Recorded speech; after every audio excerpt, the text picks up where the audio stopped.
Michael Carrick is to be the new interim manager of Man United. It has been confirmed by multiple sources. He's also been seen driving to Carrington this morning. So it's already seen that he will be the manager. And along the things that are being ironed out is his backroom staff. It's expected that his backroom staff will include Steve Holland, Johnny Evans, Jonathan Woodgate, and Travis Binion. Some of you might not know who these are, and we are going to talk about them. What are they the right fit?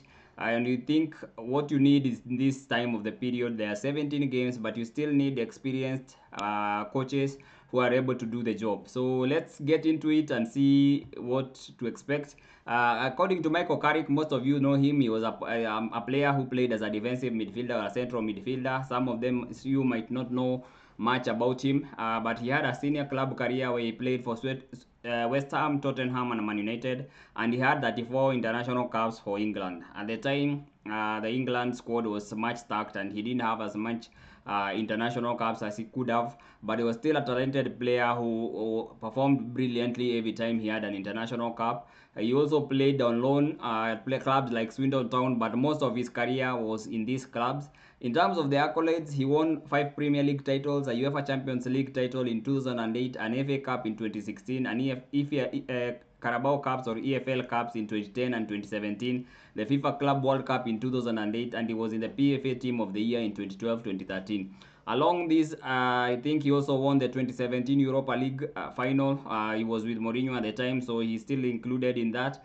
So he's won a lot. So he's a person who has the experience to take on this job in terms of understanding how the players think, how the pressure that with Man United comes with the pressure of Man United. In terms of his managerial career, in 2021, he was an interim coach for 3 games for Man United. He coached the game against Villarreal, the game against Arsenal, and the game against Chelsea.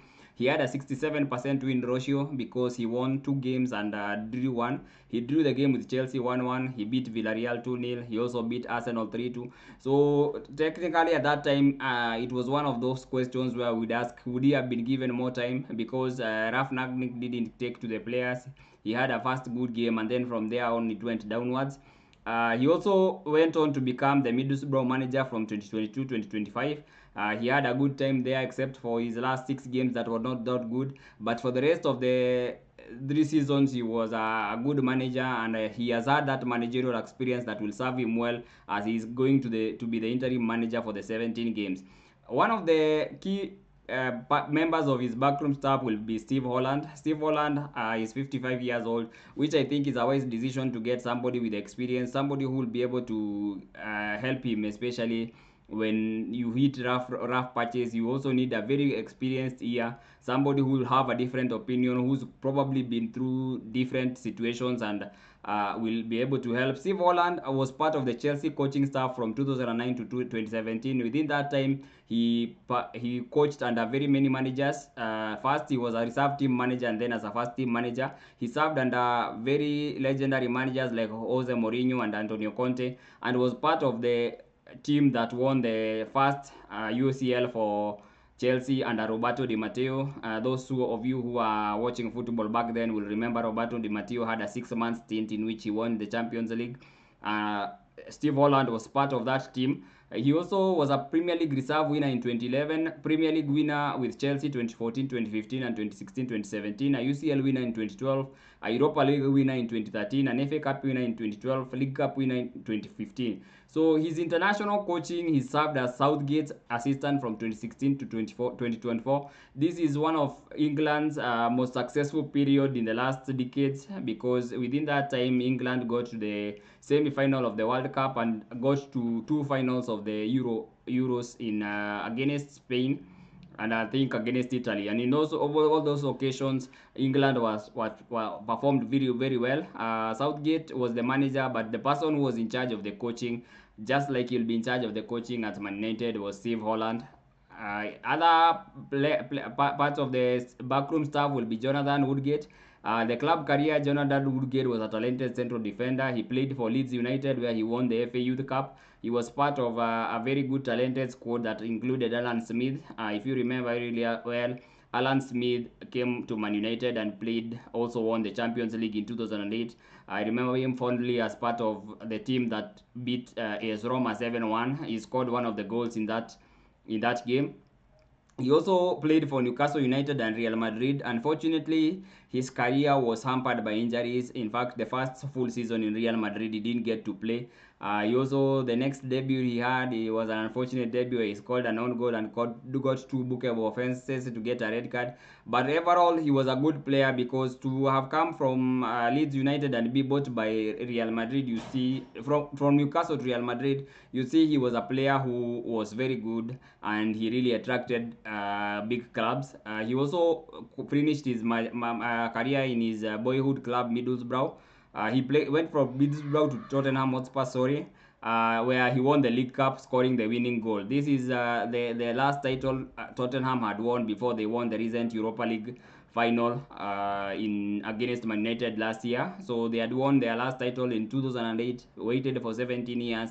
So to have won the League Cup with Tottenham was a big achievement back at the time because it was one of the rare wins by Tottenham. He also managed Middlesbrough from 2019 to 2020. He was manager of Bournemouth for a stint at 2021, and from 2020 to 2025, he was the Middlesbrough assistant coach to Carrick. Michael Carrick was the coach, and in that time, Jonathan Woodgate and his brother were the assistant coaches. They joined also Man United, and they'll part be of the backroom staff that will help Michael Carrick with the training. Johnny Evans, you know him very well. He was recently retired from Man United. He's played very many games, including last season where he played a few games leading up to Ten Hag losing his job. But he's been around for a very long time. He had two stints with Man United. First, during a very successful stint in which he won 3 Premier Leagues, 1 Champions League, 1 FA Cup, and a Club World Cup. He won the Club World Cup in 2008 as part of the same team with Michael Carrick. His club career, he has had over 500 senior club career appearances, so he's a very experienced player. He's played for Man United, Sunderland, West Brom, and Leicester. One of his biggest achievements was with Leicester, where he won an FA Cup with Leicester. This was one of the successful periods for Leicester because Leicester as a team winning the Premier League and then the FA Cup was a very big achievement. He was part of that team. International career, he's had over 100 caps with Northern Ireland, so he has the experience to talk to the players to make them understand how to deal with pressure. He has dealt with the pressure before, and one of his important roles after retirement, he was in charge of the Man United head of loans and pathways. This means he was in charge of giving players loans, allocating them to the best fit clubs that would field their development. So he understands a bit about Man United. He's been there. He understands what the Man United style is, and this is expected to be one of the advantages with dealing with him. They are all young coaches, as you can see. They have all don't have that much experience except for Steve Holland, who's a 55-year-old coach who's been around the block. He has been around very big managers, and that experience will be really needed in these remaining games. Travis Binion will be the other member of backroom staff. He's the current Manchester United under-21s coach. His coaching career, he's mainly been at Man United. He was the Man United under-21 coach from July 2023 to now. He was also the Man United under-19 coach from September 2023 to June 2024. Man United under-18 coach from July 2021 to July 2023, and he was also for a stint as the assistant coach of Man United under-21 from January 2023 to June 2023. So he's just been with Man United teams all the way, and the Man United underage teams have been performing well. But he still has an input to have because he was also the assistant manager and I think one of the coaches, and he also the assistant manager Darren Fletcher. So those will be part of the backroom staff. You can see they are not as experienced as you think, but they also have their own experience. Sometimes you have to give teams a chance. You have seen the likes of Di Matteo. When they took over Chelsea, they didn't have that much experience, but they still performed. You have seen coaches like other coaches who have come from the under 18, under 21, and still have done a good job. But the experience with Michael Carrick, the experience he had at Middlesbrough will do him good. You have had very good reviews for him from other players. Ronaldo was also speaking about him, saying he's a very level-headed person who will be able to do well as a coach, even as a player.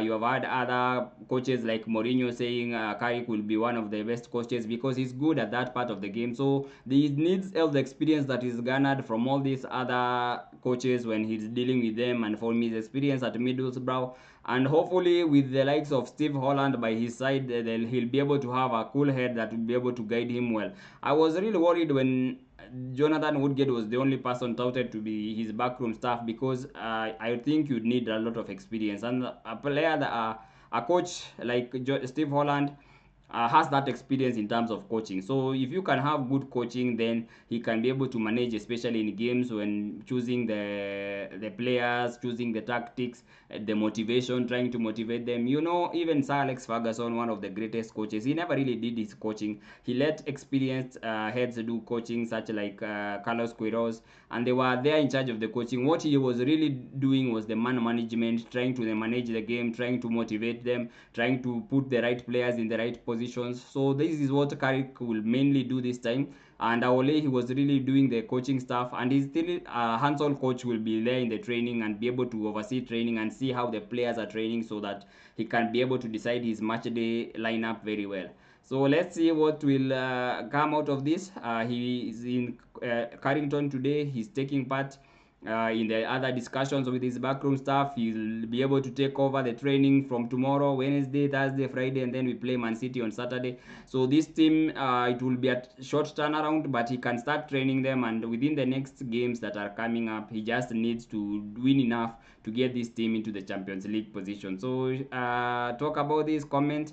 Do you think he can be able to do the job? Like this content. If you like similar content, we'll be bringing you such content from time to time. Any mandated content, subscribe, and let's keep discussing. Do you think he's the right man for the job? Personally, you can't really know, but I think there's still a job that can be done with 17 games, and if they can win enough games, I feel Man United can still qualify for Europe. So see you in the next one.